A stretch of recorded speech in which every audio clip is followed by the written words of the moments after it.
Hello, dear students. This is Mrunal ma'am from MD Rasa classes, and this is all about today's decision science paper backlog first year.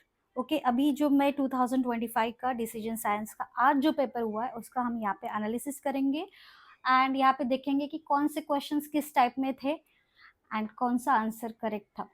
तो यहाँ पे आज का जो question paper था, yes, 10 and 10 दोनों मतलब 20 मार्क्स की थ्योरी थी. मैंने बताया था कि प्रीवियस क्वेश्चन पेपर में से रिपीट होंगे थ्योरी, तो most of the question repeat हो गए. ठीक है, और मैंने ये भी कहा था कि हर एक टॉपिक का जो कोर पार्ट है वो पढ़ के रखो, तो वही रिपीट हुआ है यहाँ पे. पर्ट्स, एप्टल point, Hungarian method, pure strategy knoll.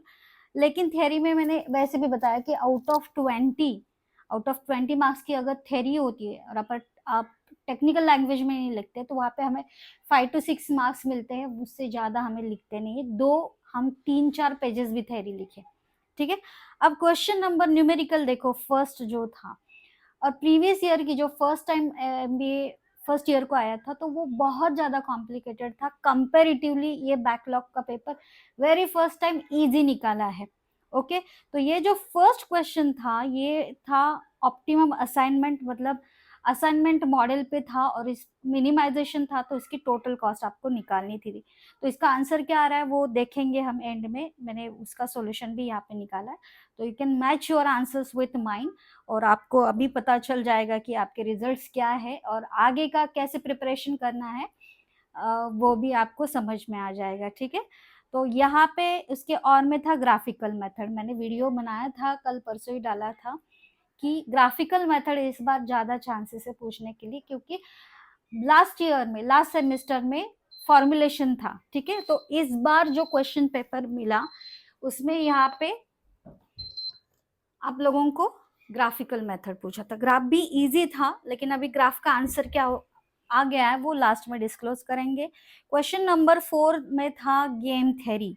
Game theory का ये जो था लॉ ऑफ डोमिनेंस यूज करके आपको सॉल्व करना था. यहाँ पे वैल्यू ऑफ द गेम भी फाइंड आउट करना था, थोड़ा हार्ड था. और उसके और में था north west, least cost and VAM. तो इसके आंसर भी मैं बताती हूँ कि कितने यहाँ पे जो लिखे हैं 2000, not that much correct answer मैं एंड में बता रही हूँ आप लोगों को. क्वेश्चन नंबर 5 था पर्ट CPM एंड उसके और में था डिसीजन थ्योरी. तो एज माय प्रेडिक्शन की जो मैंने वीडियो बनाया था उसमें मैंने क्या कहा था कि decision theory, game theory and LPP graphical पे ज़्यादा फोकस करो. उसके बाद अगर टाइम मिलता है तो आपको ट्रांसपोर्टेशन एंड असाइनमेंट करना है. ये इस सेमेस्टर की बैकलॉग की स्ट्रैटेजी थी. तो एवरी ईयर ये स्ट्रैटेजी चेंज होती रहती है. Okay, so kindly note that. बहुत सारे स्टूडेंट ने मुझे पूछा कि मैम सेम ही पैटर्न रिपीट होगा या नहीं, तो ऐसे कभी नहीं होता है. ओके, सेम पैटर्न रिपीट नहीं होता है. एवरी ईयर पैटर्न चेंज होता रहता है. इसके किसी के और में कुछ भी आ सकता है, तो हमें बेटर की अच्छे से प्रिपेयर रखना चाहिए था. तो यहाँ पे जिन्होंने क्वेश्चन नंबर 3A को सॉल्व किया, बैलेंस था मिनिमाइजेशन का, हंगेरियन मेथड यूज करके इम्प्रूवमेंट का प्रॉब्लम था. और असाइन करते वक्त मतलब स्टेप 5 के बाद हमें पता चला यहाँ पे कि ये मल्टीपल ऑप्टिमम सॉल्यूशन है. तो इसके दो आंसर्स निकालने थे जिसका दोनों का आंसर सेम 71 लाख रुपीज आ रहा था. तो जिनका 71 आया लेकिन उन्होंने आगे जीरोज नहीं डाले या लैक्स नहीं डाले, तो वहां पे प्रॉब्लम यही कि स्टेप्स को मार्क्स नहीं मिलते. और जिन्होंने ऐसे लिखा है, दो दो सॉल्यूशन निकाले हैं, उनको 10 आउट ऑफ 10 मिलने वाले. ठीक है, उसके और में था ग्राफिकल, जिसमें हमने ये पॉइंट्स को सॉल्व किया, A एंड B पॉइंट को, C एंड D. E तो अकेले ही था एंड O ओरिजिन पॉइंट. तो ग्राफ का रिप्रेजेंटेशन यहाँ पे आ गया और आउटर मतलब अनबाउंडेड फिजिबल रीजन यहाँ पे आ गया था.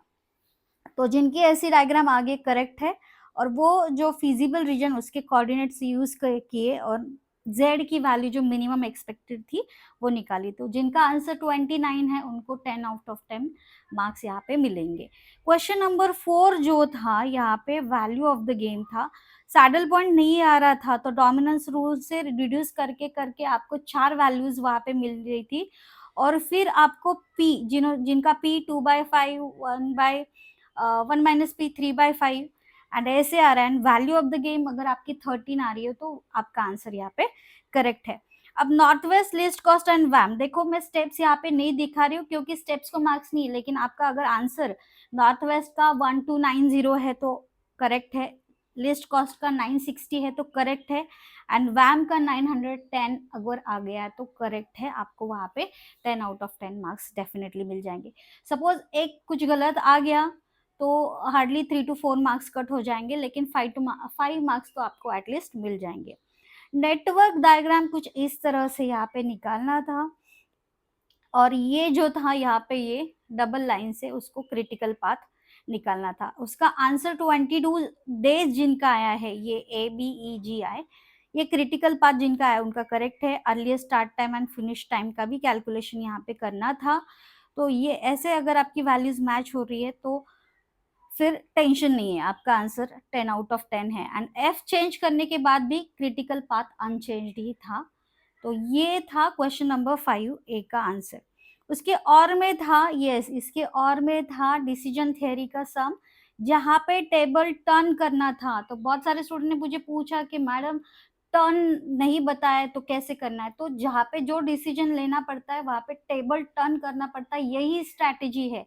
और मैंने शुरू के वीडियो में ही बताया था कि आपको सीखना पड़ेगा कि कहाँ पे टेबल टर्न करना होता है और कहाँ पे टेबल नहीं टर्न करना होता है, ठीक है। तो ये जो है यहाँ पे टेबल टर्न करके कैपिटल M स्मॉल m निकालना था हर्विज अल्फा क्राइटेरिया से ये वैल्यूज, और जिनका क्रॉप A मैक्सिमम आया है उनका करेक्ट है। आपको ये ऐसे लिखना था, तो जिन्होंने ऐसे लिखा है हर्विज अल्फा क्राइटेरिया को उनको मार्क्स है।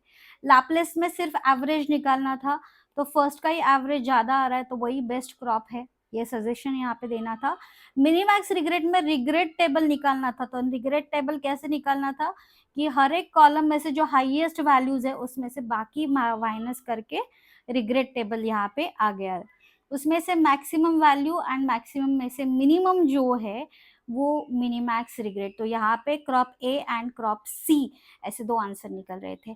अभी ये जब आपके आंसर्स मैच हो रहे हैं तो वेल एंड गुड, अगर नहीं हो रहे हैं तो रिजल्ट के बाद तुरंत आपको प्रिपरेशन के लिए आपको स्टार्ट कर देना चाहिए, क्योंकि DS ऐसा सब्जेक्ट है जो एक बार बैकलॉग रख गया और स्टडी नहीं किया, without preparation you can't make it, ठीक है। तो स्क्रीन पे मेरा नंबर है, आप कभी भी मुझे कांटेक्ट करके पूछ सकते हो। इसके ऊपर डिटेल वीडियो बनने वाला है, डिटेल में मैं इसको सॉल्व करके अपकमिंग डेज में डालने वाली हूँ। फिलहाल आपके आंसर्स मैच हो रही है नहीं ये चेक कर लो, क्योंकि आंसर्स अगर लास्ट एंड प्रोसीजर करेक्ट नहीं है तो स्टेप्स को मार्क्स नहीं देते हैं, ये आपको समझना पड़ेगा, ठीक है। So this is all about today's papers analysis. Okay, comment box में अगर हेल्पफुल लगे तो कमेंट कर दो, और कुछ आपको डाउट है तो मुझे मैसेज कर दो।